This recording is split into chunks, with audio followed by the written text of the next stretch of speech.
স্বপন চৌধুরীকে চিনিস? ওর লোকজন খুব খারাপ। শোন, তুই চলে যা।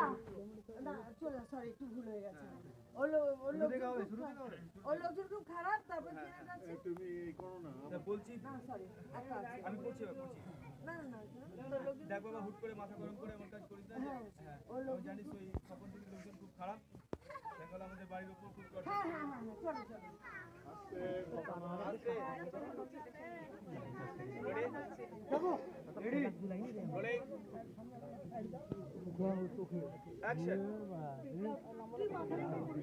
তুই তো স্বপন চৌধুরীকে চিনিস?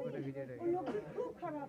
ওরা আমাদের উপর খুব টর্চার করবে। হ্যাঁ শোনো, তুমি বরঞ্চ ওকে না ওই কলকাতা তোমার বন্ধুর বাড়িতে কদিনের জন্য পাঠিয়ে দাও, সেখানে থাকুক, তারপর ও না হয় কলেজ করবে। এটা মন্দ বলনি, ঠিক বলেছ, ঠিক বলেছ। বিপ্লব, শোন বাবা, তুই দেরি করিস না। তুই আজকেই তোর জিনিসপত্র নিয়ে কিছু টাকা পয়সা নিয়ে চলে যাস শহরে। বাবা তুমি ভয় পাচ্ছ কেন বলো তো? দাদা তো একাই ফাইট করেছে সবার সাথে, ওকে থাকতে দাও না কিছুদিন আরো। তুই বুঝিস না রে মা, আরে স্বপন চৌধুরীরা ওকে টার্গেট করেছে। এই বিপ্লব তুই চলে যা, যা। ঠিক আছে মা, আমি যাচ্ছি। যাও যাও, ঘরের দিকে চলে যাও, ঘরের দিকে চলে যাও, ঘরের দিকে চলে যাও, ঘরের দিকে চলে যাও, ঘরের দিকে চলে যাও। আপনি বলবেন ঠাকুর তুমি রক্ষা করো।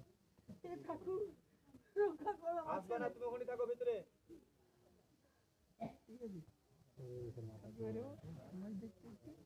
কাটো আপনাদের কাটো।